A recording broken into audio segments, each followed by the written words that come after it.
आज मेरा जन्मदिन है। 2 दिन के बाद यानी 25 दिसंबर को क्रिसमस होगा, प्रभु यीशु मसीह का जन्मदिन। मेरे जन्म से पहले ही उनकी आंखों ने मुझे देख लिया था। मेरे लिए निर्धारित समय और जीवन का काल घटित होने पूर्व ही उनके ग्रंथ में वो सब लिखे गए हैं। यदि ईश्वर की खोज करने का मानवीय परिश्रम का नाम है धर्म, तो मानव की खोज करने का ईश्वरीय उद्यम है शुभ संदेश। पहला उद्यम मनुष्य से ईश्वर की ओर और दूसरा ईश्वर से मनुष्य की ओर।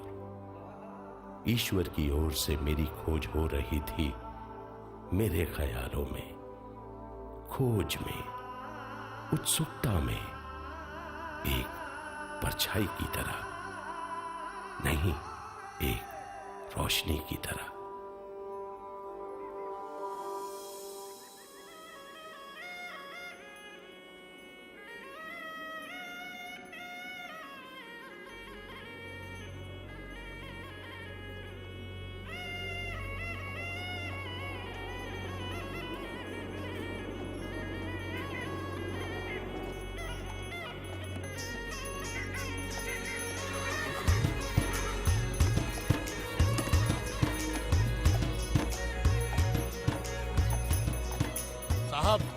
सब लोग हर रोजा एक टक आसमान की ओर देखते रहते हैं। काले बादलों के इंतजार में, एक बूंद पानी गिरने के इंतजार में।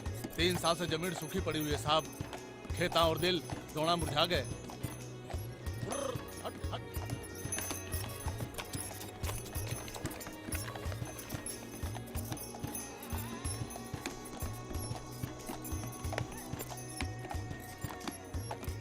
लीजो, पुष्कर पास आ गयो साहब। पुष्कर बड़ा अजीब नाम है, ये नाम कैसे पढ़ा? यो शब्द रो 2 अर्थ है साहब, कमल और तीर्थ जल। अठे कमल भी है और तीर्थ जल भी है साहब। पुराणों में लिखा है कि तीर्थों का गुरु है पुष्कर। ये पुष्कर की सच्चाई क्या है? एक बारी भगवान ब्रह्मा ने एक पवित्र यज्ञ करण लाई अपने हाथा से 3 पुष्प गिरायो। उनमें से एक पुष्प अठे गिर गयो, तो वो पुष्प और ब्रह्मा जी रो कर मिलके यो जगह रो नाम पुष्कर हो गयो। थे जानो भाई जी, पूरे ब्रह्मांड में भगवान ब्रह्मा रो एकमात्र मंदिर अठे ही है। लो साहब, पुष्कर आ गयो। आ गया? बस यो मोड़ रे बाद थारे मंदिर दिख जाओगे। अच्छा अच्छा।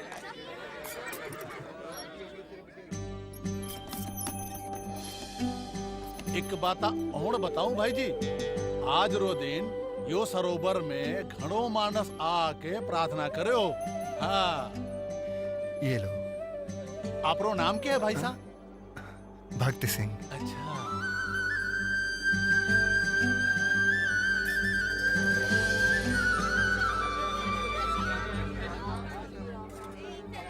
आओ जी, इधर भी दर्शन कर लो, अपनी मनोकामना पूरी कर लो। आओ बहन जी, ओ बहन जी, इधर भी दर्शन कर लो। बहन जी आओ जी।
हे प्रभु परमेश्वर,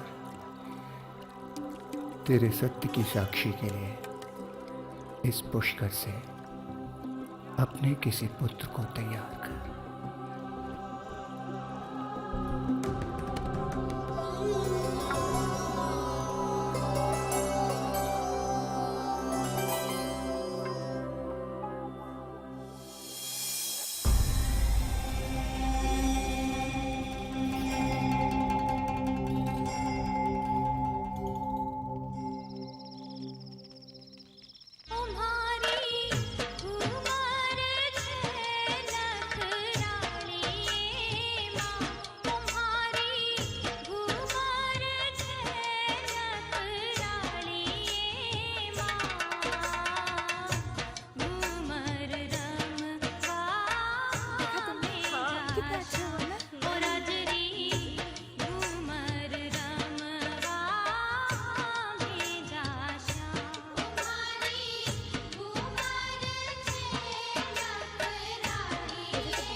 आपकी भाभी ज्ञानेश्वरी देवी गिरफ्तार हो गई, अंग्रेजों के आंदोलन में पकड़ी गई, फतेहपुर के जेल में बंद है वो।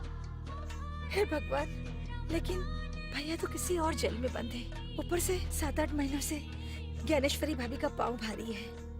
प्रसव का समय नजदीक आ गया है। हे माता जी, भाभी को संभाल लेना। मुझे भाभी से मिलना है।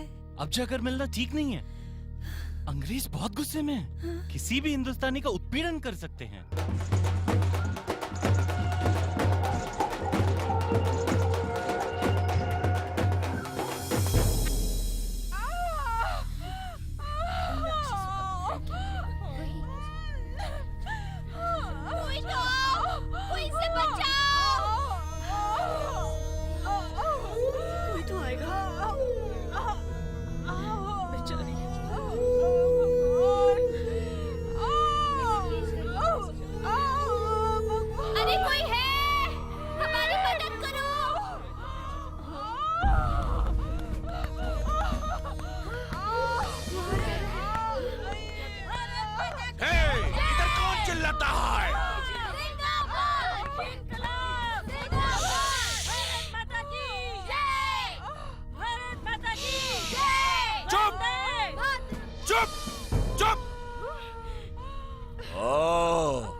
तुम हो जवाहरलाल नेहरू की sister, am I right? Jailer, वो प्रसव पीड़ा से तड़प रही है, उसे दूसरे कमरे में ले जाना होगा। सर, यह नेशनल कांग्रेस पार्टी की महिला नेत्री है, बड़ी क्रांतिकारी है। फ्रीडम फाइटर भी रोता है। सड़क पर क्या नाटक था। इसका बच्चा पैदा यही होना दे। तुम लोगों का बच्चा होते ही तुम्हें आजादी नहीं मिलेगी, समझे? तुम गलत हो। तुम गलत हो। मैं इस जेल में ही अपने बच्चे को जन्म दूंगी। इन लोहे की सलाखों के पीछे तुम हमसे हमारी आजादी नहीं छीन सकते। आजादी हमारा जन्मसिद्ध अधिकार है।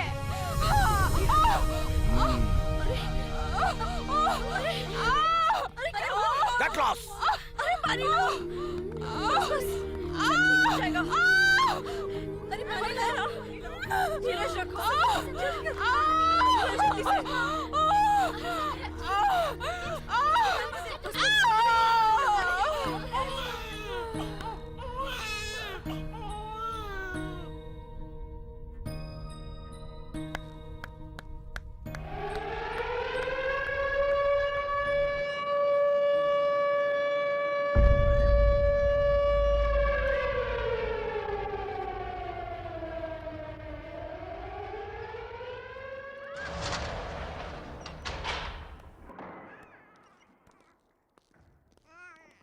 लाल से मिलना है। 305 नंबर।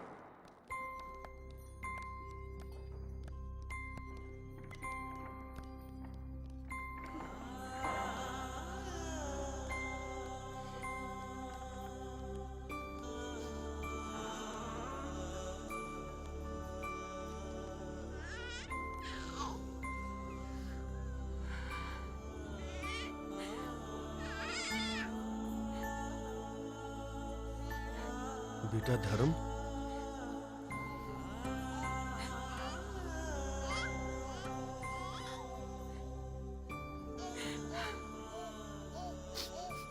इसकी किस्मत में सलाखों के पीछे जन्म लेना लिखा हुआ था। 3 महीनों के बाद कारागार से मुक्ति मिली। हम एक साथ कब? मैं तुम्हें अपने बारे में कुछ नहीं बता पाऊंगा। भारत की आजादी, इसके अलावा मेरे दिमाग में और कुछ भी नहीं है।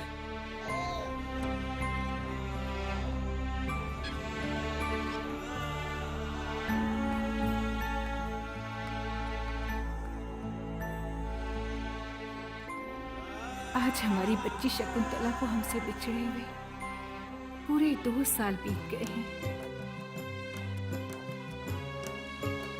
2.5 साल हमें मोहित कर एक सैलानी पक्षी की तरह वो उड़ गई। हमारी प्रार्थना का फल है ये बेटा। इसे मैं राष्ट्र के लिए भगवान को अर्पित करती हूँ। ये भगवान को दिया हुआ मेरा वचन है।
क्यों रही हो? क्या पिताजी जेल में हैं, इसलिए रो रही हो? माँ, रो मत, पिताजी जरूर आएंगे। नहीं बेटा, मैं तुम्हारे पिता के बारे में सोचकर नहीं रो रही हूँ। प्रभु के प्रेम के बारे में सोचकर मेरी आंखें भर आती हैं। मैं क्या करूँ? प्रभु? वो कौन है? प्रभु तुम्हारे पिता हैं। माँ, मेरे पिता? वो तो जेल में है। प्रभु हम दोनों के पिता हैं बेटा। माँ, मुझे उस पिता से मिलाने ले चलो ना। माँ, क्यों नहीं ले जाती मुझे उस पिता से मिलाने? उनसे कोई नहीं मिल सकता बेटा। जिस दिन तुम उनके प्रेम को जान लोगे तो वो अपने आप ही तुमसे मिलने चले आएंगे।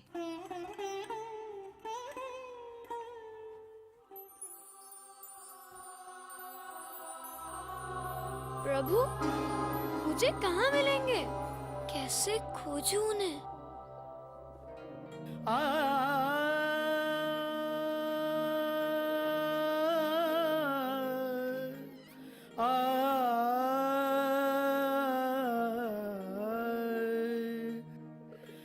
सावरिया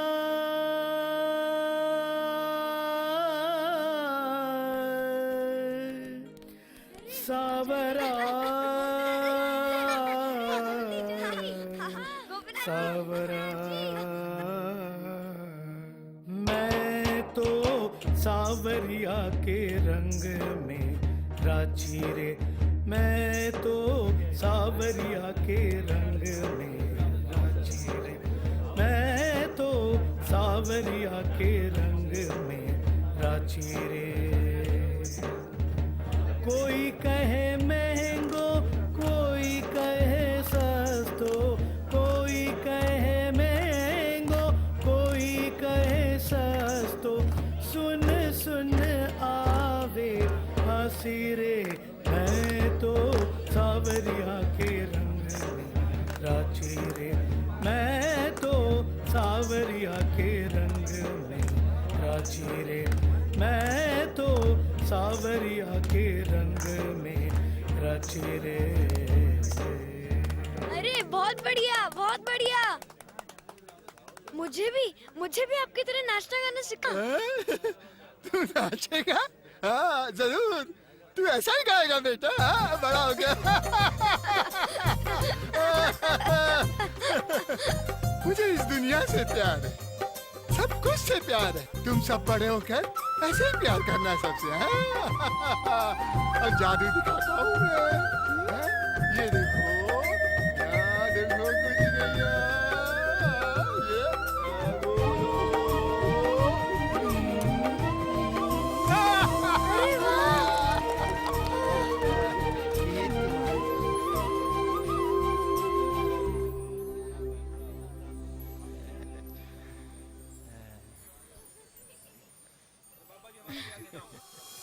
ये खुशबू कहाँ से आई? किसने बनाई और कैसे बनाई?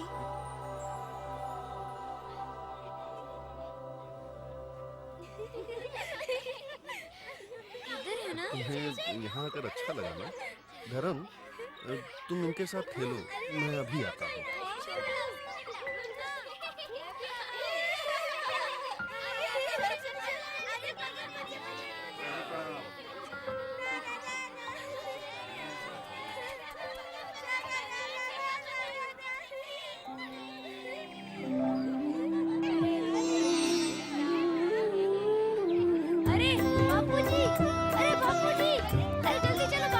बच्चों, अरे देखो बापूजी, अरे बापूजी। धर्म बेटे, ठीक हो तुम? बापूजी हम ठीक हैं। जब सोहनलाल और ज्ञानेश्वरी जेल में थे ना, धर्म यहीं पावनार आश्रम में रहता था। बापूजी ने ही हमारी शादी कराई थी। चलो, बहुत काम पड़े हैं। चलिए। कंपनी बड़ी ताकत के साथ आंदोलन को कुचलने की चेष्टा कर रही है।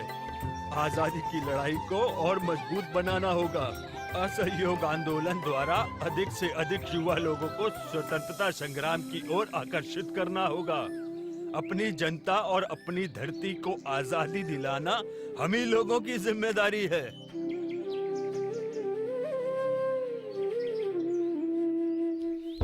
इंकलाब, इंकलाब, इंकलाब, तानाशाही, इंकलाब, इंकलाब, अंग्रेजों, इंकलाब, अंग्रेजों, इंकलाब, इंकलाब, तानाशाही, भारत माता की, इंकलाब, इंकलाब, इंकलाब, इंकलाब, इंकलाब, इंकलाब। हम अंग्रेजों के खिलाफ आंदोलन क्यों कर रहे हैं? बेटा, आजादी के लिए हम गुलाम हैं। ये आजादी क्या है? आजादी का मतलब ये है कि इंकलाब, इंकलाब, इंकलाब, इंकलाब, इंकलाब, इनकलाब इनकलाब इनकलाब All of you disperse immediately. Otherwise you'll bear the brunt of the British police. हमारी रगों में भारत का खून बहता है, हमारी रीढ़ स्वतंत्रता की है। Then that spine does not have much of a life left. Charge!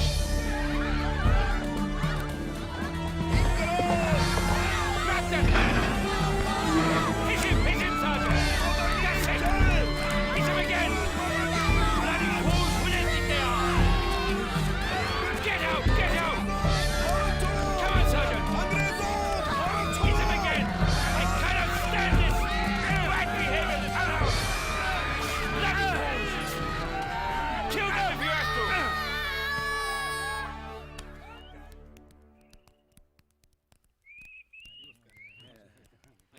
नमस्कार। बापूजी ने आपको याद किया है। आंदोलन को मजबूत करने के लिए आपको बधाइयाँ भी भेजी हैं।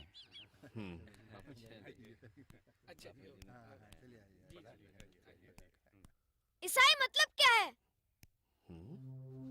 ये ईसाई का मतलब क्या है? ये सवाल इस समय तुम क्यों कर रहे हो बेटा? मेरे दोस्त कहते हैं अंग्रेज ईसाई हैं। हाँ, अंग्रेज ईसाई हैं। ईसाई धर्म को मानने वाला ईसाई होता है। ईसाई यीशु मसीह को भगवान की तरह मानते हैं। वो उन्हें प्रभु कहते हैं। तो क्या उनके भगवान ने ये कहा है कि हमको कुचल के रख दे? नहीं नहीं, बिल्कुल नहीं। महात्मा लोग जो कहते हैं उनके अनुयायी उसका पालन नहीं कर पाते। तुम जब बड़े हो जाओगे तो सब समझ जाओगे।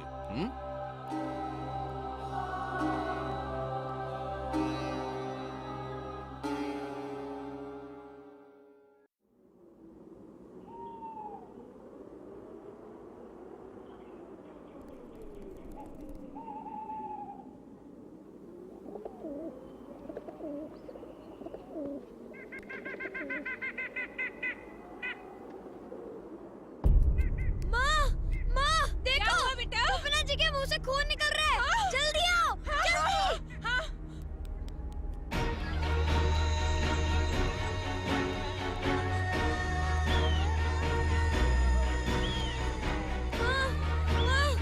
माँ देखो क्या हो गया। माँ जल्दी। माँ देखो गोपीनाथ जी को क्या हो गया। माँ अरे भाई अनेके हो गयो। जीवन का कोई भरोसा नहीं, न जाने कब क्या हो जाए। माँ मुझे उनको फिर देखना है। माँ गोपीनाथ जी को क्या हुआ? गोपीनाथ जी चल बसे बेटा, मेरा मतलब वो मर गए। तो क्या माँ, मैं भी मरूंगा? धर्म, ऐसी अशुभ बातें मुंह से नहीं निकालते बेटा। माँ अब गोपीनाथ जी का क्या करेंगे? अब उनके शरीर को शमशान ले जाएंगे और जला देंगे। ओह, तो अब वो गाना भी नहीं गाएंगे, जादू भी नहीं दिखाएंगे? नहीं बेटा। इस मृत्यु ने मेरे छोटे से मन को पहली बार जीवन के बारे में सोचने को मजबूर कर दिया। मेरा मन प्रश्नों से भरने लगा, उत्तर रहित प्रश्नों से। मैं कौन हूं? इस दुनिया में क्यों आया? मैं क्यों मरूंगा? मृत्यु क्या है? मेरा मन बेचैन होने लगा।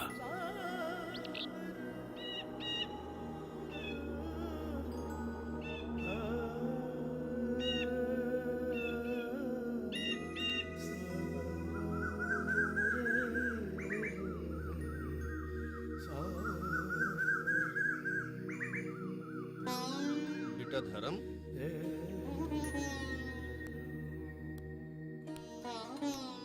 बेटा क्या हुआ? तुम्हारे चेहरे पर इतनी उदासी क्यों है? पिताजी कुछ नहीं। मैं इस दुनिया में क्यों पैदा हुआ हूँ, आप मुझे बताइए ना।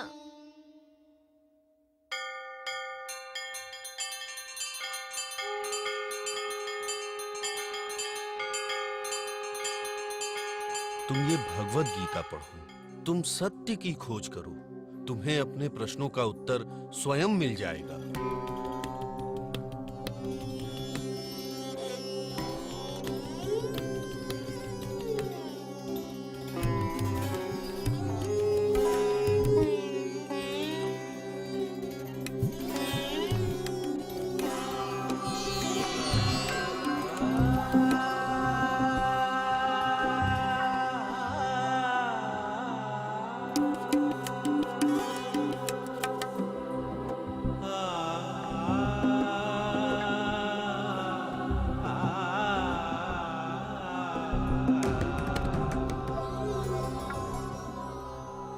मेरी खोज मैं आगे बढ़ा रहा था।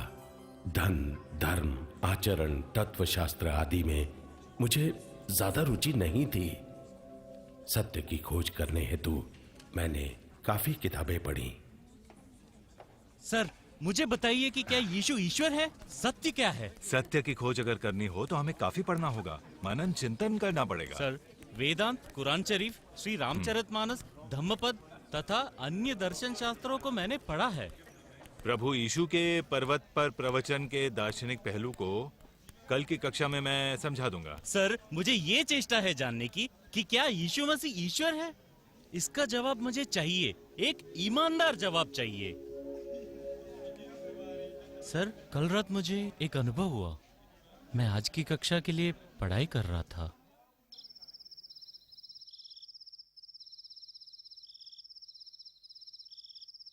बाइबल में लिखित पहाड़ी उपदेश को मैं पढ़ रहा था। धन्य है वे जो मन के दीन है, क्योंकि स्वर्ग का राज्य उन्हीं का है। धन्य है वे जो शोक करते हैं, क्योंकि उन्हें सांत्वना मिलेगी। धन्य है वे जो धार्मिकता के भूखे और प्यासे हैं, क्योंकि वे तृप्त किए जाएंगे।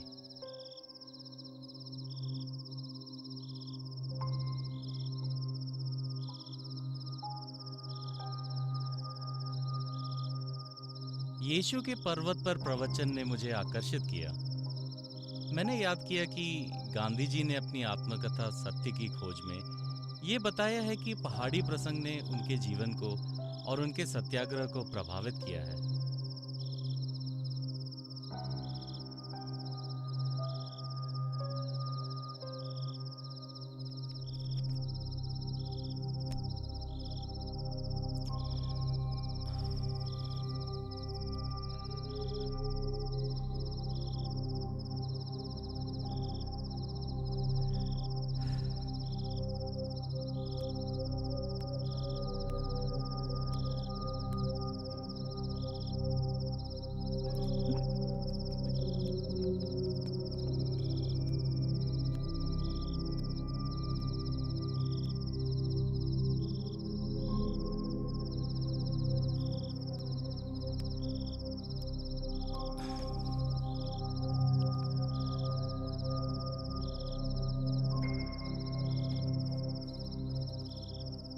मैंने वो आवाज सुनी, बचपन से तू मुझे खोज रहा है।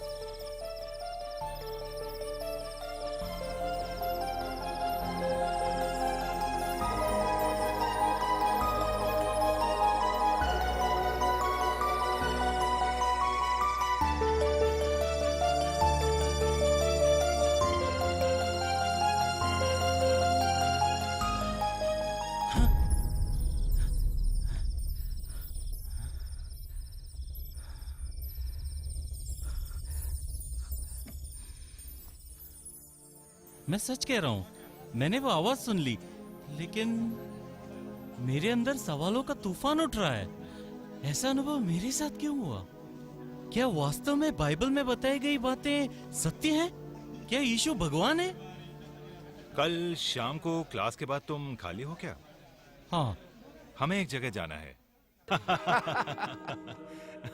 Are you a Christian? No, I am a staunch Hindu, the son of the chief priest in Pushkar. You can't understand these things until you become a Christian. No, I hate the thought of becoming a Christian because I am an Indian, a Hindu Brahmin. But I am searching for the living God. Can you tell me about Jesus Christ? Is he God? You cannot understand all these things. When you become Christian and you are baptized, then you find the answer to your question. I would hate to be a Christian. Sorry. मुझे दोबारा ऐसी चीजों के लिए नहीं बुलाइएगा। प्रभु की आवाज सुनने के बावजूद मुझ में क्यों परिवर्तन नहीं आया, इस सवाल का जवाब मेरे पास अभी भी नहीं है। मेरे प्रश्नों का और मेरे तलाशों का उत्तर नहीं मिलने पर मैं काफी क्रोधित हुआ। यीशु मसीह के बारे में अधिक जानकारी के लिए मैंने खोज की। क्रिश्चियनों के आचरण ने मुझे निराश कर दिया। उनकी प्रार्थनाएं मुझे सिर्फ कर्म कांड लगे। मैं ये मानने लगा कि यीशु मसीह केवल एक मिथ्या है। दमिश्क में अनानियस नामक शिष्य रहता था। प्रभु ने उसे दर्शन देकर कहा, अनानियस, उसने उत्तर दिया, प्रभु प्रस्तुत हूँ। प्रभु ने उससे कहा, तुरंत सीधी नामक गली जाओ और युदस के घर में तरसुस निवासी साउल का पता लगाओ।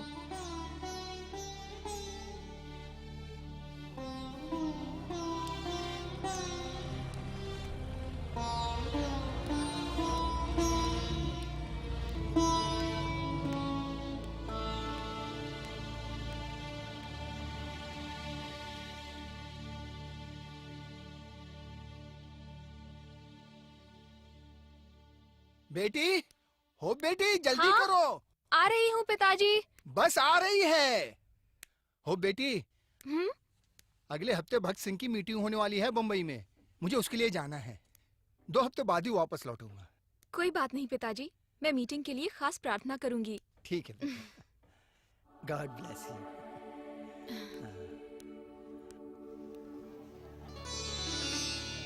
न ये है किसी का सहजशील स्वागत, सितारों की महफिल अवश्य ही सजेगी। क्षितिज को पवन का न गूंफन रुचेगा, दृश्य शून्य में रागिनी वो बजेगी। न तुम गुनगुनाओ न मैं कुछ सुनूंगा, न गति है यहाँ पर न लय है वहाँ पर। इधर तुम न आओ उधर मैं न आऊं, न तुम आ जगाओ न मैं ही उठूंगा। पड़ा ही रहूंगा, पड़ा हूँ जहाँ पर।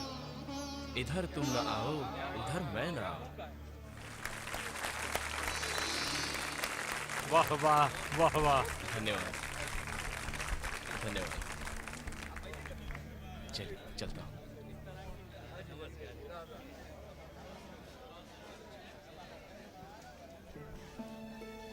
अरे आप।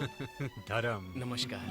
मैंने अपने दोस्त से तुम्हारे बारे में सुना था तो इतना नहीं सोचा था।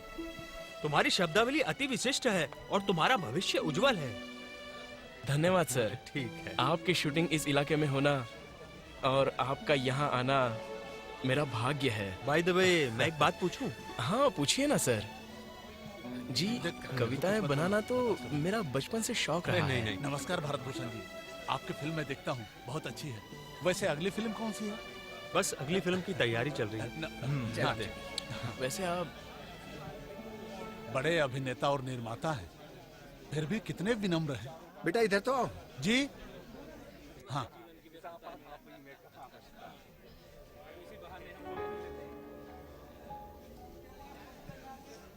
अरे चौंकने की कोई बात नहीं है। मैंने सोच समझकर ही फैसला लिया है। मैंने फैसला लिया है कि मेरी अगली फिल्म में गाना तुम ही लिखोगे। बम्बई आ जाओ। भरत जी, मैं? यकीन नहीं हो रहा ना? हो जाएगा, कोई बात नहीं। सर गाड़ी तैयार है। कोई भी काम हो मेरे असिस्टेंट से बात कर लेना। अच्छा ठीक है जी, बाय। सिनेमा के लिए वो एक न्योता मेरे जीवन को बदलने वाला मोड़ था। इन्हीं दिनों मैं टाइम्स ऑफ इंडिया और प्रेस ट्रस्ट ऑफ इंडिया समाचार एजेंसी के लिए प्रादेशिक संयोजक था। इसी वर्ष मेरी कविता संग्रह रश्मि किरण को राजस्थान साहित्य अकादमी पुरस्कार मिला। पिताजी, पिताजी, पिताजी, पिताजी, आपने इस अखबार में खबर पढ़ी क्या? क्या है बेटा? एक खुशखबरी है। बिटिया जी जरा पढ़ के तो सुनाना हमें।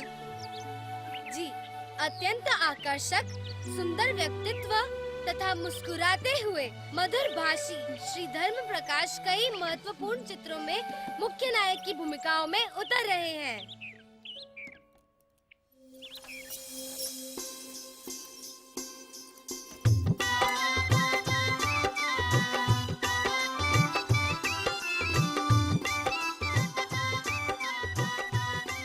फिल्मी गीतों की रचना के लिए मैं मुंबई पहुंचा। यकाजक प्रशस्त अभिनेत्री मधुबाला के कहने पर मैंने अभिनेता बनने का स्क्रीन टेस्ट दिया। 1958 में सिनेमा निर्माता और निर्देशक केदार शर्मा ने अपनी सिनेमा में अभिनय करने के लिए मुझे न्योता दिया। महेश कौल, कमाल अमरोही आदि की फिल्मों में मैंने अभिनय किया। सिनेमा में काम करते वक्त मेरी मुलाकात वामपंथी नेता ईएमएस नंबूद्रिपाद से हुई। मेरी प्रतिभा और अभिरुचि पहचानकर मुझे ईएमएस जी ने रूस के कीव में स्थित फिल्म संस्थान में जाकर प्रशिक्षण लेने की सलाह दी। इस तरह मैंने कीव की ओर उड़ान भरी।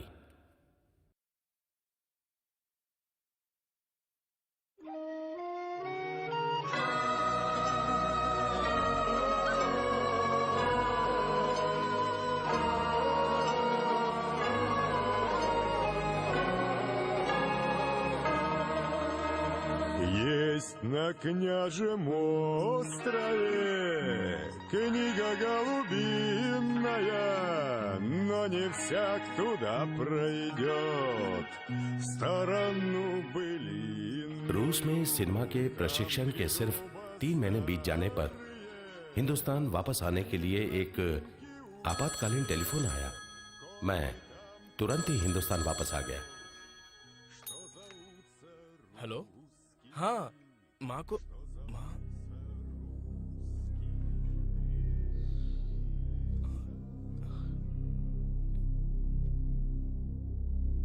ठीक है।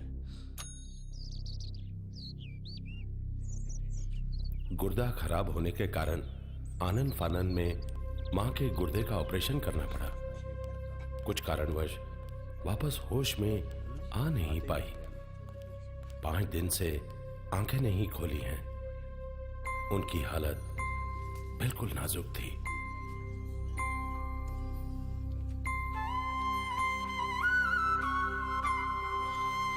माँ, हाँ माँ,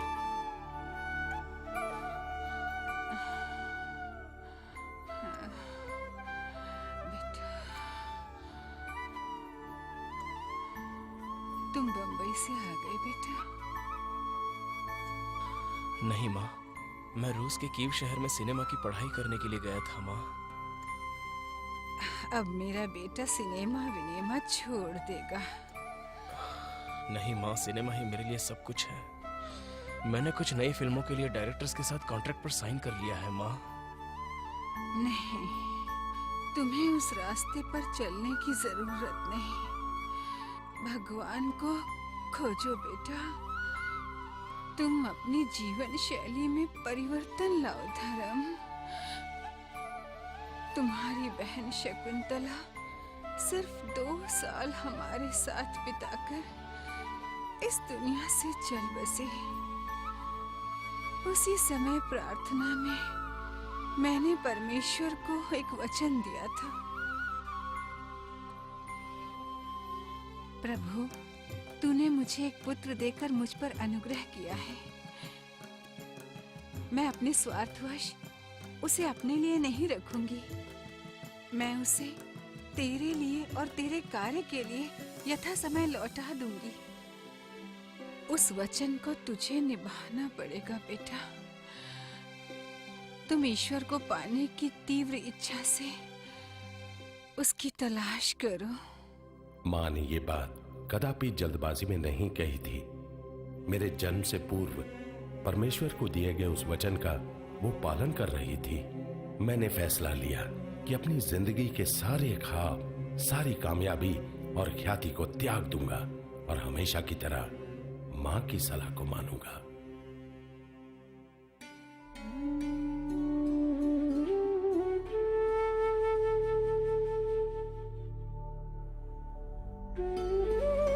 अगले दिन मैं मां से मिलने अस्पताल गया। वहां मैंने एक चेहरा देखा, एक ऐसा चेहरा जो मुझे जाना पहचाना सा लगा। हाँ, वो वही लड़की थी जो बार बार मेरे सपनों में आया करती थी।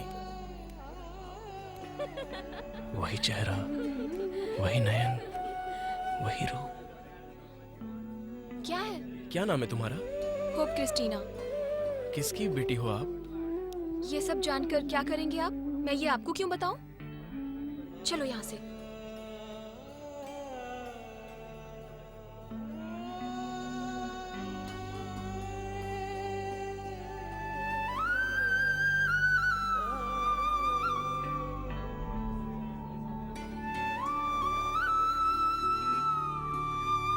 एक मिनट, मुझे एक बात करनी है तुमसे।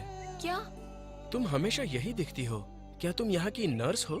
मैं नर्स नहीं हूँ। मेरी आंटी यहाँ की नर्सिंग सुपरेंट है। क्यों पूछा? मैं अब तक कुंवारा हूँ और मुझे एक लड़की की तलाश है। मुझे तुम बहुत पसंद हो। क्या तुम मुझसे शादी करोगी?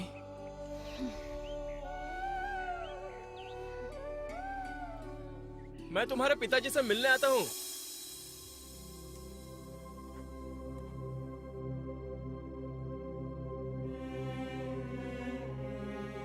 तुम बड़े कुलीन हिंदू परिवार में जन्मे हो, प्रसिद्ध सिने अभिनेता और पैसे वाले भी हो, जबकि हम लोग यीशु भक्त हैं। ऐसी शादी के बारे में तुमने सोचा ही कैसे? मुझे कुछ नहीं कहना। मेहरबानी करके यहाँ से चले जाओ। ये रिश्ता ठीक नहीं होगा।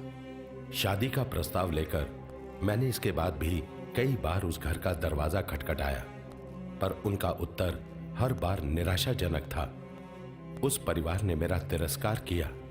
ये बात मेरे लिए अपमानजनक थी।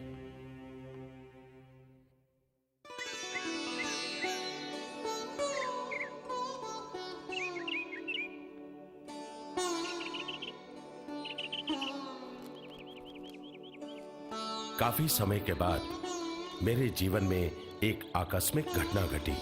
साहब जी, आपसे मिलने एक लड़की आई है।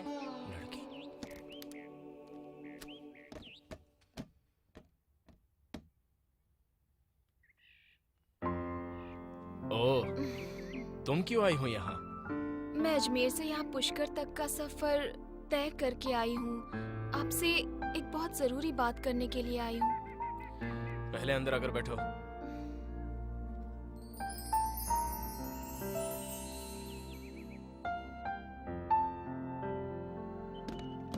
बोलो, क्या बात करनी है?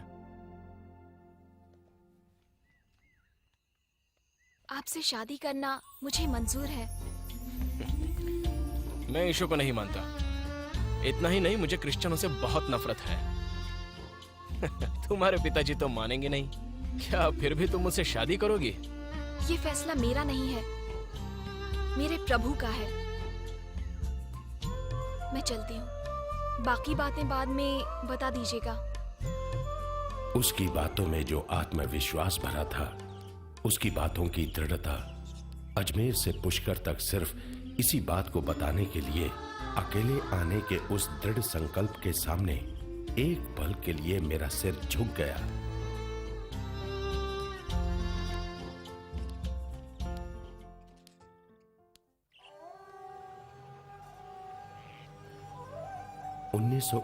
अगस्त 14 को होप क्रिस्टीना और मैं सिर्फ कुछ करीबी दोस्तों की उपस्थिति में एक सादे औपचारिक समारोह के द्वारा पति पत्नी बन गए।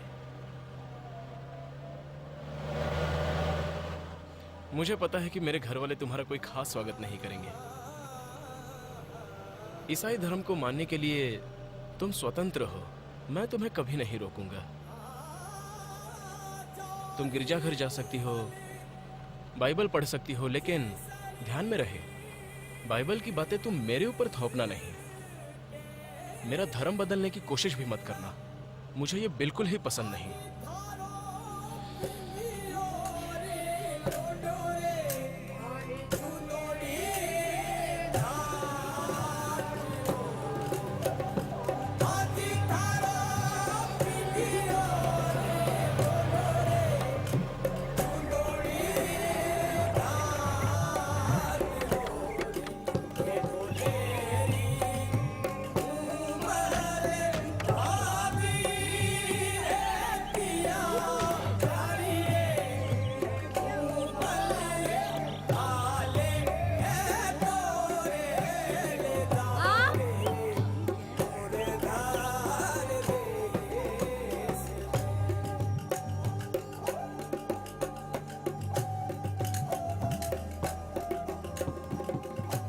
अंदर आ जाओ।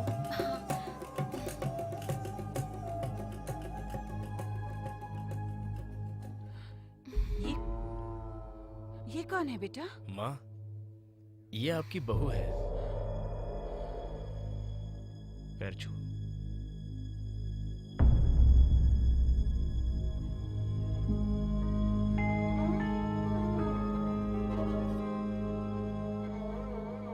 ये क्या कर दिया तुमने? मैंने तुम्हें सिनेमा वाला जीवन छोड़ देने को कहा था, तो क्या तुम मुझसे बदला ले रहे हो? ये कदम उठाकर तुमने हम सबको बदनाम कर दिया। क्या तुमने अपने पिताजी की इज्जत के बारे में सोचा? अपने धर्म और जाति के बाहर की लड़की को हम तुम्हारी पत्नी के रूप में कभी स्वीकार नहीं कर सकते। एक ईसाई लड़की को अपने घर में ठहराना, इससे बड़ी बेइज्जती और क्या हो सकती है?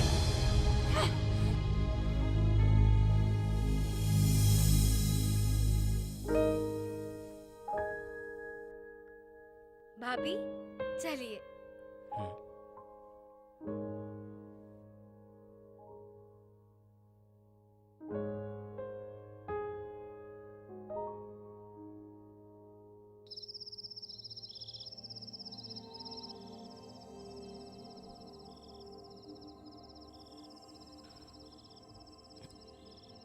होप होप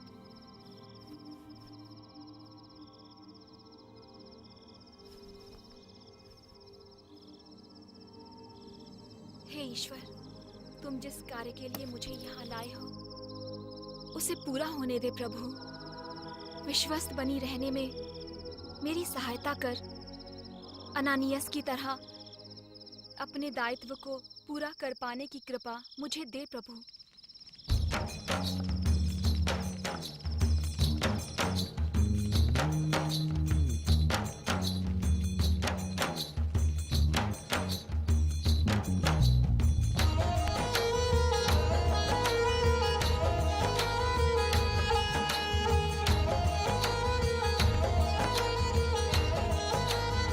अरे ये क्या?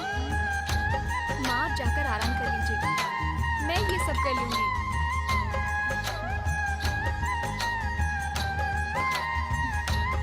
उठिए।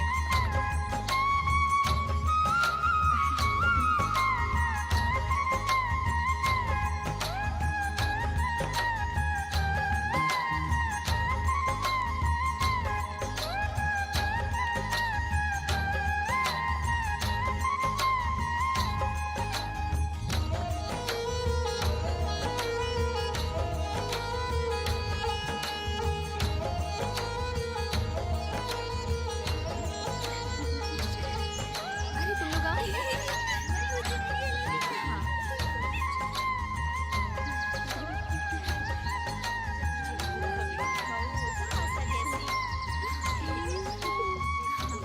वैवाहिक जीवन के मेरे साथ बिताए 13 वर्षों के प्रथम अंतराल में उसने न सिर्फ मेरे माता पिता परंतु संपर्क में आए नगर के अधिकांश लोगों का हृदय जीत लिया।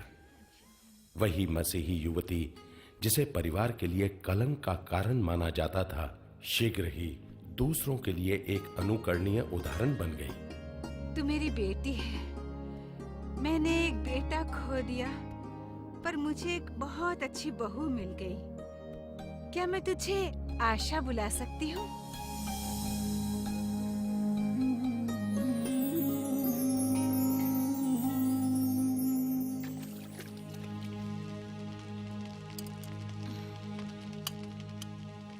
मेरा हृदय कठोर होता जा रहा था। आशा की प्रार्थनाएं जैसे जैसे सशक्त होती गईं, वैसे वैसे मेरा यीशु के प्रति क्रोध बढ़ता गया। वो क्रोध आशा के प्रति गुस्से में परिवर्तित हो रहा था। आशा,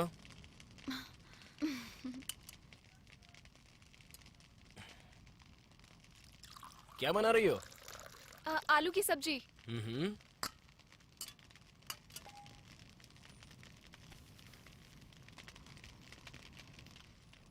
दो। ये लो। क्या थोड़ा सा बाइबल का ये हिस्सा मुझे पढ़कर सुनाएंगे? ठीक है।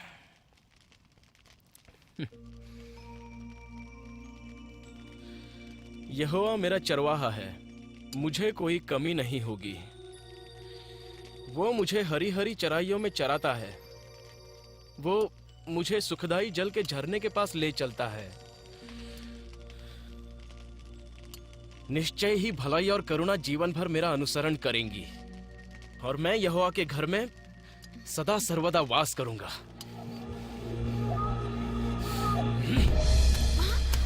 मैंने कितनी बार बताया तुम्हें, ये बाइबल मेरे पास लेके नहीं आना।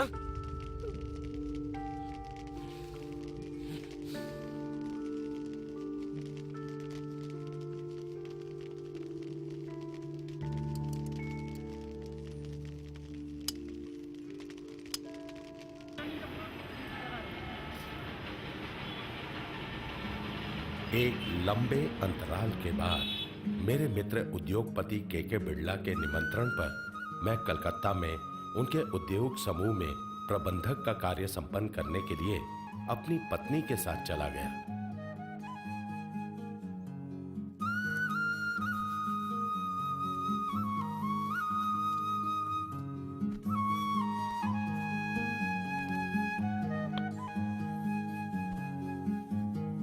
आज क्या आप थोड़ा जल्दी घर आ सकते हैं? किस लिए? एक उपदेशक आज शहर में आने वाले हैं। मेरी दिली तमन्ना है कि आप उनसे एक बार मिलें। क्या नाम है उनका? बख्त सिंह, सुसमाचार के अच्छे और मशहूर वक्ता हैं वो। आप जरूर उनसे मिलें। नहीं, मेरे पास समय नहीं है। प्रभु आपको वहाँ ले चलेंगे, मुझे पूरा भरोसा है। क्या तुम्हें पूरा भरोसा है कि तुम्हारा प्रभु मुझे वहाँ ले चलेगा, वो भी विश्व बैंक की मीटिंग से उठाकर? मेरी प्रार्थना है कि आप उनके दर्शन जरूर कर... मैंने तुम्हें कहा है कि मेरे पास समय नहीं है, मैं आ नहीं सकता। ये आवाज कैसी थी? क्या हुआ बेटा? कुछ नहीं। कुछ नहीं माँ, मैं जरा गिर गई थी इसलिए चोट लग गई। आप जाइए, शाम को जल्दी आइएगा। चलो माँ।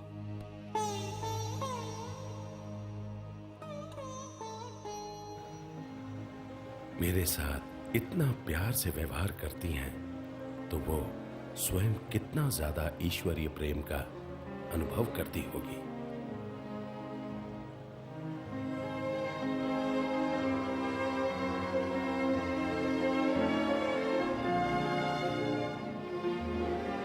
माँ, क्यों नहीं ले जाती मुझे उस पिता से मिलाने? उनसे कोई नहीं मिल सकता बेटा। जिस दिन तुम उनके प्रेम को जान लोगे तो वो अपने आप ही तुमसे मिलने चले आएंगे।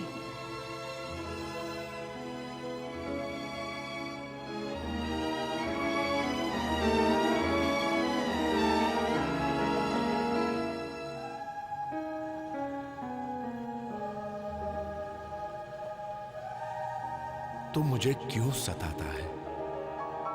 मैं तुझसे कितना प्यार करता हूं। मैंने तेरे लिए ही अपने प्राणों का बलिदान दिया है। ड्राइवर जरा गाड़ी रोको। क्या हुआ सर?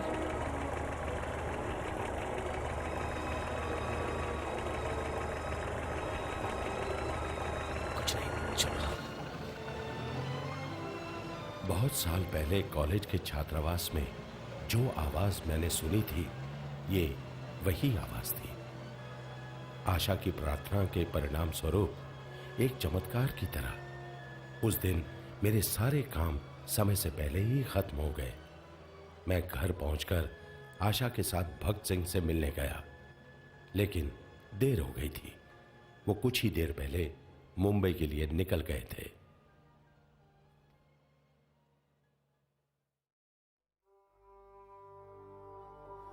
व्यावसायिक जीवन में मैंने काफी तरक्की की। बिरला और वीएस डालमिया की कंपनियों में उच्च पदों पर मैंने काम किया। मेरा जीवन सफलताओं से भरपूर था। मेरे जीवन में मैंने काफी बार परिवर्तन लाने की कोशिश की, पर हर कोशिश में मुझे कामयाबी नहीं मिली। जब मैं रामपुर में डालमिया इंडस्ट्रीज के प्रबंधक पद पर काम कर रहा था,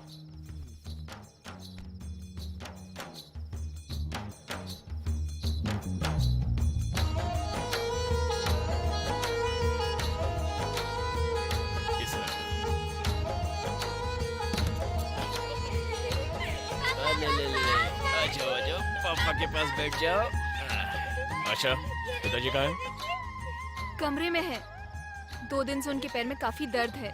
मैंने गर्म पानी से सेंक दिया है। तो तुमने मुझे क्यों नहीं बताया? सुनने के लिए आपके पास समय कहाँ है? आप हमेशा व्यस्त रहते हैं। मैंने बनाया है। ओह, बहुत सुंदर है। बापू, अब कहीं मत जाना। आज हम सब घूमने जाएंगे और माँ कह रही थी कि वे हम सबको लेकर चर्च भी जाएंगी। माँ से कहो घर में ही बैठ के प्रार्थना करना काफी है। सुहानी रात ढल चुकी, ना जाने तुम कब पिताजी। आओगे। आशा बता रही थी कि आपके पैर में दर्द है। सुहानी रात ऐसी बात नहीं है, हो जाता है। उम्र सबसे पहले आंखों को और फिर पैरों को पकड़ती है, क्योंकि आगे की यात्रा में बाधा जो डालनी है। आजकल तुम्हारा पठन मनन लेखन नहीं हो रहा है, क्यों? समय एक समस्या है और जिनकी खोज कर रहा था वो सब मिला भी नहीं। तुम्हारी माँ ने तुम्हें फतेहपुर जेल में जन्म दिया। एक स्त्री जितना बर्दाश्त कर सकती है, उसकी चरम सीमा तक उसने बर्दाश्त किया। तुम्हें पालते समय हमारा एक सपना था कि तुम राष्ट्र सेवा में समर्पित देश सेवक बनोगे। जब बचपन में तुम गांधी जी के आश्रम में पावन नार में बढ़ रहे थे, तब मेरे दिल में एक खुशी की लहर उठी थी। मैंने अपने जीवन में कभी भी पैसे और ख्याति के लिए महत्व नहीं दिया। उसके पीछे तुम भाग रहे हो, उसको देखकर मेरे हृदय में पीड़ा होती है। ऐसी पीड़ा जैसे कोई अंगारा मेरे सीने में डाला जा रहा हो।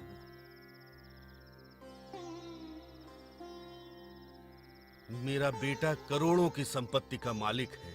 ये सुनने से ज्यादा मैं ये सुनना पसंद करूंगा कि मेरा बेटा हजारों लोगों की सेवा करने वाला एक सामाजिक कार्यकर्ता है। मेरे पैरों का दर्द बढ़ रहा है, लेकिन फिर भी मैं वापस पुष्कर जा रहा हूं। अभी भी मुझे देश के लिए कुछ करना है। तुम्हें भी साथ ले जाने की आशा थी, पर मैं अपनी प्रतीक्षा को यहीं समाप्त करता हूं।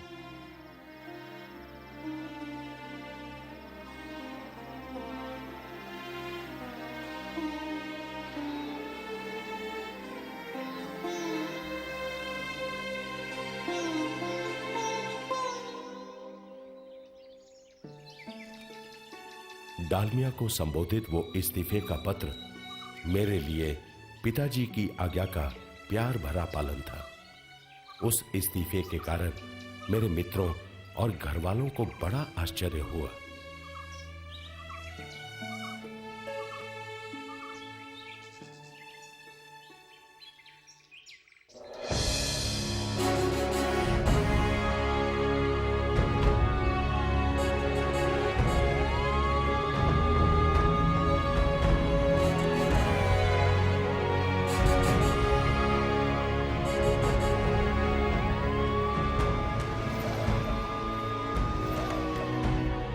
कॉर्पोरेट दुनिया से मैंने हमेशा के लिए विदा ले लिया।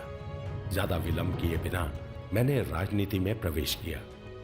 कांग्रेस पार्टी का सदस्य बनकर शुरुआत की। उसके बाद राजस्थान प्रदेश कांग्रेस कमेटी में मैं नियुक्त हुआ। 1969 में राज्यसभा सदस्य मनोनीत हुआ। 1973 तक सांसद बने रहने के बाद राजस्थान प्रदेश कांग्रेस कमेटी के महामंत्री के पद पर मुझे बैठाया गया। नमस्कार। खेतों के लिए पानी के बगैर हमारा गांव बेहाल है। यदि हमारे गांव में पानी पहुंचाने की सुविधा नहीं देंगे तो हम गांव वाले खेती किए बिना भूखों मर जाएंगे साहब। संसद निधि से तुरंत इसके लिए कुछ करने का फैसला लेना होगा। जी। इस मामले की जांच करके मुझे 1 हफ्ते के अंदर जानकारी। जी सर।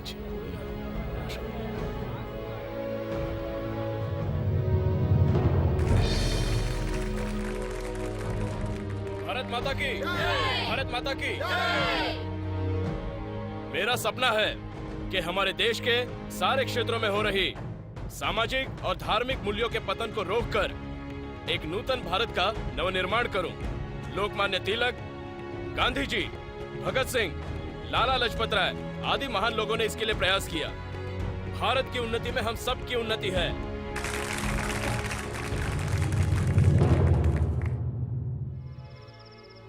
उस गांव के सरपंच से बात हो गई? नहीं। तो कब करोगे? कल कर लो। जल्दी से करो और मुझे नतीजा बताओ। जी। और तुमने उससे बात की? जी।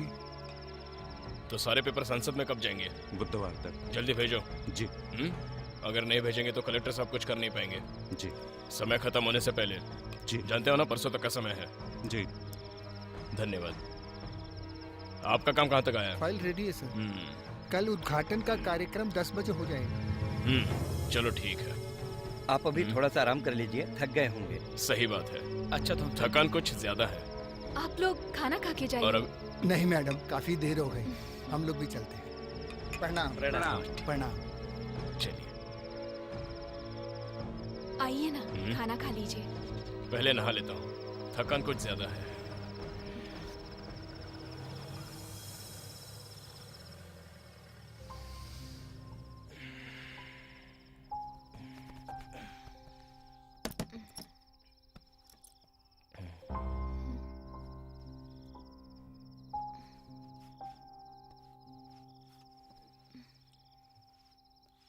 आज इन्हें क्या हुआ?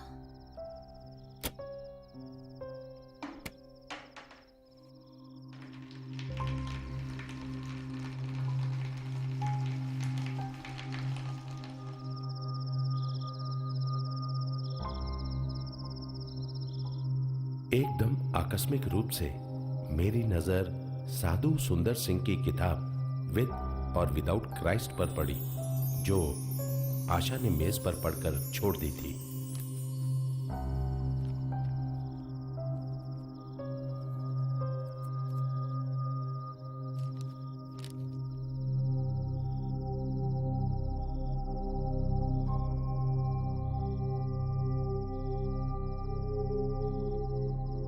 मुझे लगा कि सुंदर सिंह की आत्मकथा मेरी अपनी जीवन कथा है।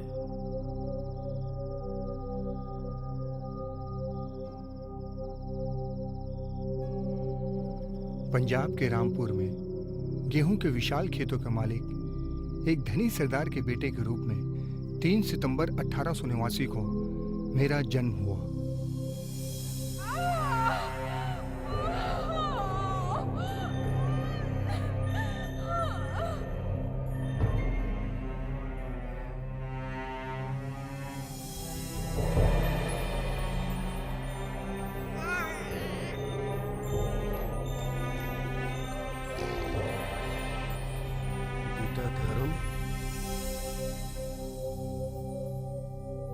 सिख परिवार में पैदा हुए मेरे बचपन में धार्मिक प्रशिक्षण का एक महत्वपूर्ण हिस्सा था। मेरी माँ यह कार्य बड़ी ईमानदारी से करती थी।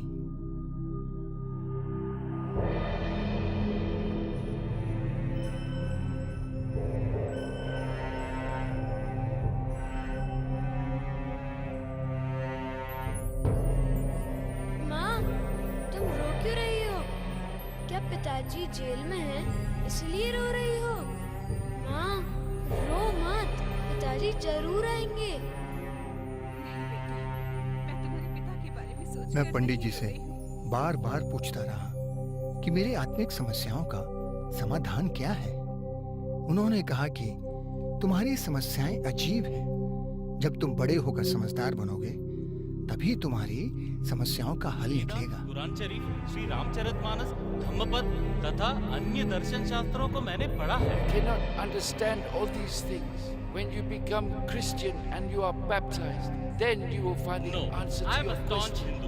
The son of the chief priest in क्या वास्तव में बाइबल में बताई गई बातें सत्य हैं? क्या यीशु भगवान है?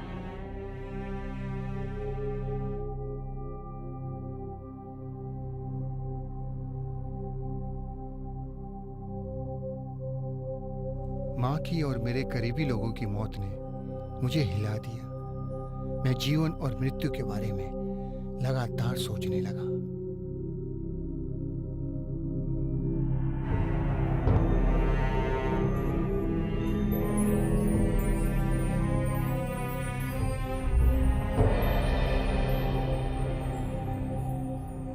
बाइबिल न पढ़ने की मेरी जिद के कारण अमेरिकी मिशनरीज के स्कूल से मुझे सरकारी स्कूल में जाना पड़ा।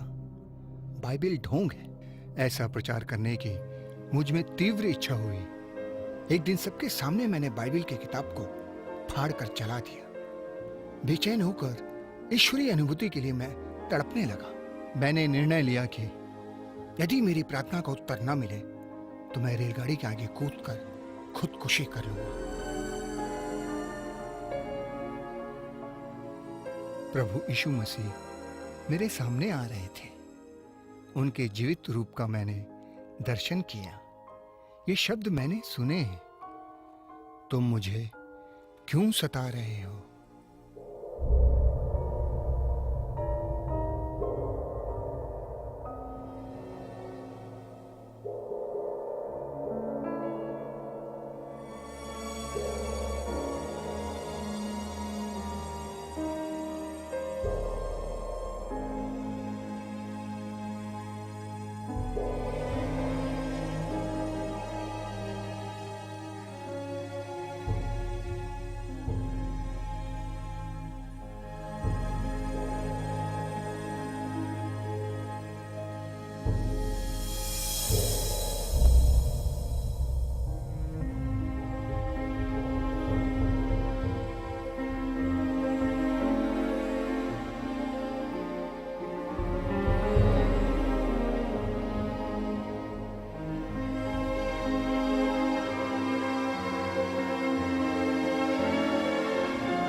धर्म प्रकाश, मेरे बेटे, कब तक तू मुझे सताता रहेगा, मुझसे दूर भागता रहेगा? मैं तुझसे प्रेम करता हूं, तू मेरा है। प्रभु, मैं जानता हूं कि तू मुझसे प्यार करता है। बड़े लंबे अरसे से तेरे प्रेम को मैंने परख कर जान लिया है प्रभु। तब क्यों तू मुझसे भागकर छिपता जा रहा है? मैं तेरे पास आ नहीं पाता हूं प्रभु। इतने दिनों तक मैं तेरे वचनों को ठुकराता रहा। तब भी मैं तुझसे प्यार करता हूं। प्रभु, दुनिया का सबसे बड़ा पापी हूं मैं, तब भी तू मुझसे प्यार करेगा। अवश्य, मैंने अपना रक्त बहाकर तुझसे प्रेम किया है मेरे पुत्र।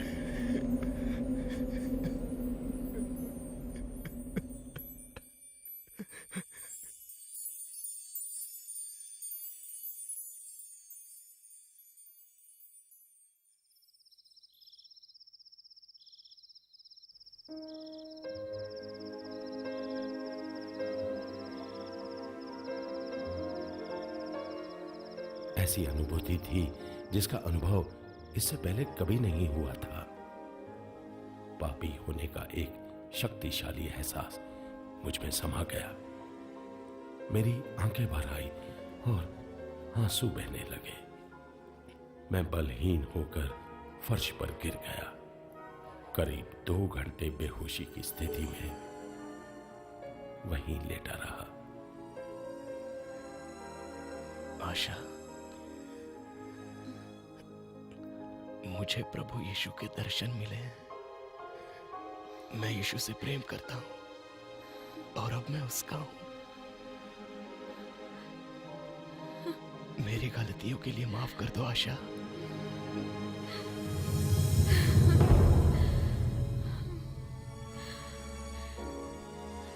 हे ईश्वर, इतने वर्षों की मेरी प्रार्थना सुनने के लिए धन्यवाद प्रभु, धन्यवाद।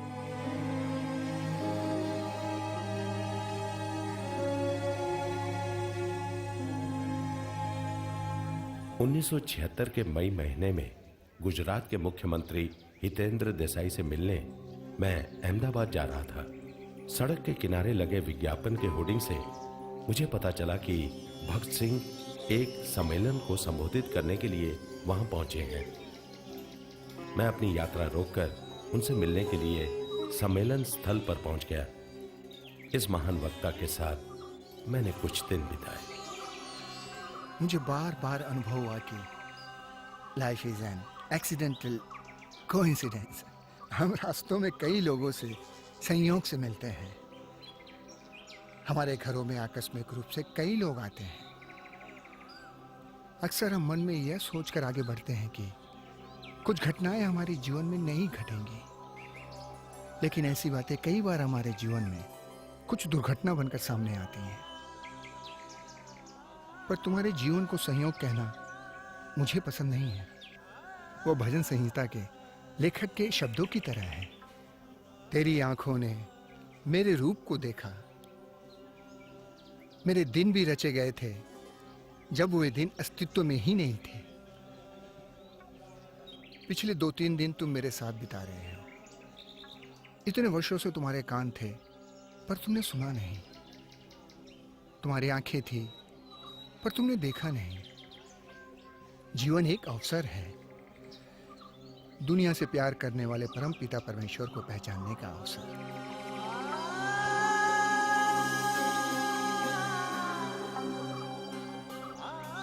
अब धर्म प्रकाश शर्मा यह अवसर नहीं गंवाएगा। ये मेरे परमेश्वर के लिए मेरे दिल का करार है। मैं बपतिस्मा संस्कार के माध्यम से उसे अपनाने के लिए तैयार हूं। वर्षों पहले मैंने अजमेर के एक सम्मेलन के बाद पुष्कर के सरोवर पर ईश्वर से प्रार्थना की थी। उस प्रार्थना का उत्तर आज मेरे सामने मेरे साथ है।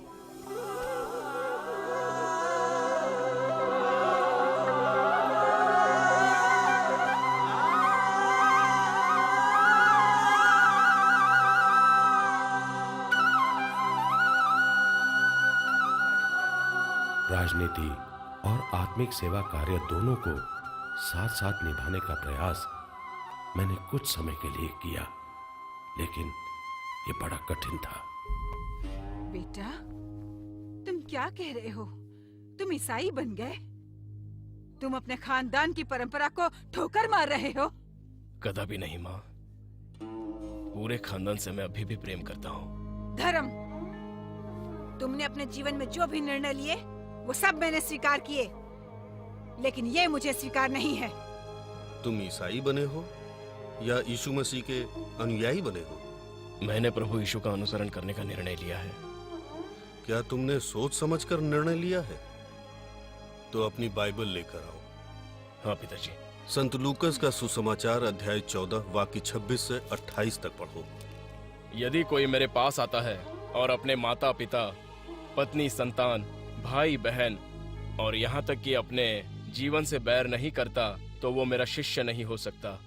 जो अपना सलीब उठाकर मेरा अनुसरण नहीं करता, वो भी मेरा शिष्य नहीं हो सकता। धर्म, राजनीति में उज्जवल भविष्य तुम्हारा इंतजार कर रहा है। तुम राजस्थान के मुख्यमंत्री बन सकते हो। तुम्हारे कार्यकर्ता और समाज के लोग जब उन्हें यह पता लगेगा कि तुम ईसाई धर्म अपना रहे हो, तो वो तुम्हारा विरोध करेंगे। लेकिन यीशु मसीह ने तो कहा है कि जो मेरा अनुयायी बनने के लिए तैयार है, उन्हें इन सब चीजों को त्याग कर मेरा अनुसरण करना चाहिए। क्या तुम ये सब त्याग कर उनका अनुसरण करने के लिए तैयार हो? लेकिन मैं कोई संप्रदाय अपना नहीं रहा हूँ, प्रभु यीशु को स्वीकार कर रहा हूँ। लेकिन ये तो पिघले हुए लोहे को पीने के समान है। इसे पीने में प्रभु मेरी सहायता करें। मेरी एक बात और सुनो। मैं गांधी जी का अनुयायी उनके पीछे पीछे चलकर नहीं बना हूं, मैं उनकी बातों को मानकर बना हूं। यीशु के मार्ग पर चलकर तुम अपना जीवन जियो, तब तक मैं तुम्हारा इंतजार करूंगा।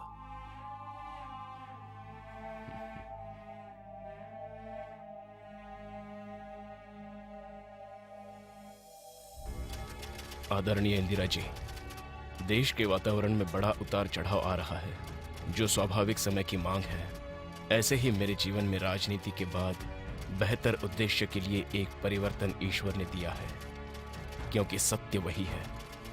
बापू का स्वप्न सत्य की खोज था, जो मैंने पाने की चेष्टा की है। और वो परिपूर्णतः प्रभु यीशु मसीह है। देश का उद्धार और नवनिर्माण प्रभु के रास्ते चलकर हो सकता है। मेरे विचार से इसी मार्ग में चलना श्रेयस है। अतः मैं राजनीति से संन्यास लेकर उस महान मार्ग में चलना चाहता हूँ। कृपया मेरा राजनीति से त्याग पत्र स्वीकार कीजिए। इंदिरा जी, आप कृपया मेरा इस्तीफा स्वीकार कीजिए। क्या तुम्हें अपना ये फैसला पूरी तरह सही लगता है? ऐसा तो लगता नहीं कि ये गलत है। बाइबल मैंने भी पढ़ी है, पर उस कारण क्या मैंने राजनीति छोड़ी है?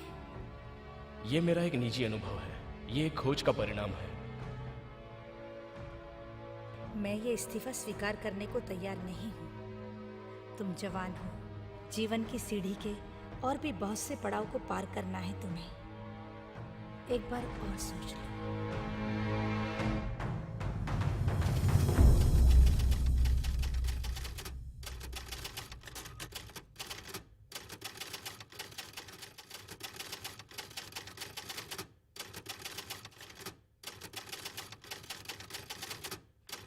Happy birthday to you.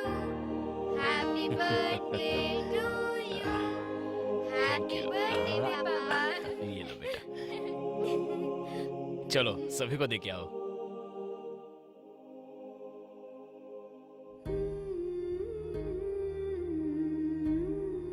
माँ को गुजरे हुए 9 महीने हो रहे हैं। काश इस जन्मदिन पर वो मेरे साथ होती।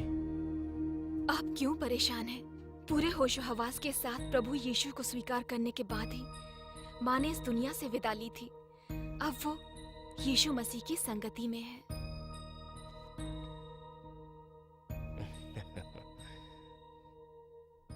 धर्म, मेरे पास तुम्हारे लिए एक तोहफा है।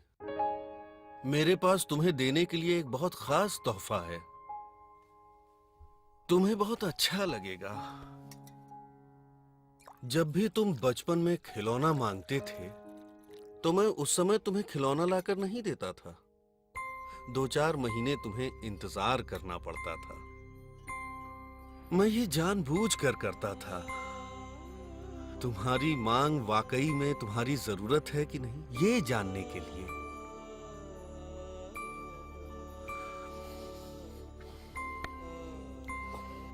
दस साल से मैं तुम्हारी निगरानी कर रहा था। तुम्हारा जीवन, तुम्हारा कार्य इत्यादि। तुमने सही मार्ग खोज लिया। अक्सर माता पिता अपने बच्चों को रास्ता दिखाते हैं, पर बेटा तुम जिस मार्ग पर चल रहे हो उसी मार्ग पर अब मैं भी चलूंगा।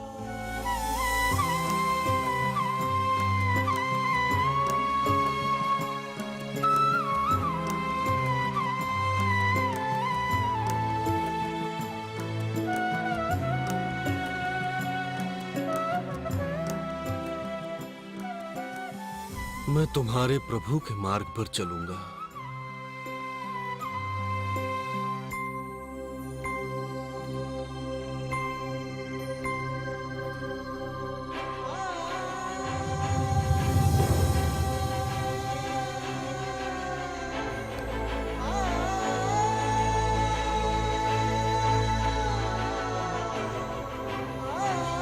बेटा धर्म,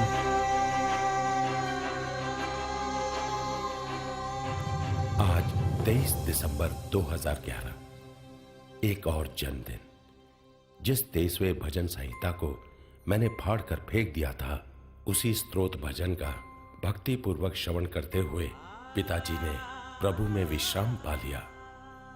3 दशकों से अनवरत चल रही मेरी खोज ने बहुत सारे प्रयोगों के द्वारा मुझे यहां तक ला दिया। जीवन के विभिन्न चेहरों को देखा, बड़ी तीव्र आत्म पीड़ा का अनुभव किया। आखिरकार मैंने प्रभु को ढूंढ लिया। नहीं, प्रभु ने मुझे ढूंढ लिया। सूर्य की गर्मी से तपे हुए रेत के कणों की ऊपरी परत पर, यानी सुनसान मरुस्थल पर, हर व्यक्ति अपने अपने ढंग से यीशु मसीह के दर्शन कर लेता है। सत्य के लिए मेरी तलाश आपकी तलाश से बिल्कुल भिन्न हो सकती है। जिंदगी का सफर आपको चाहे जिस किसी भी दिशा में ले जाए, सत्य से जब तक साक्षात्कार नहीं होता, वो सफर अर्थपूर्ण नहीं होगा। यीशु मसीह सत्य है। सत्य आपको स्वतंत्र करेगा।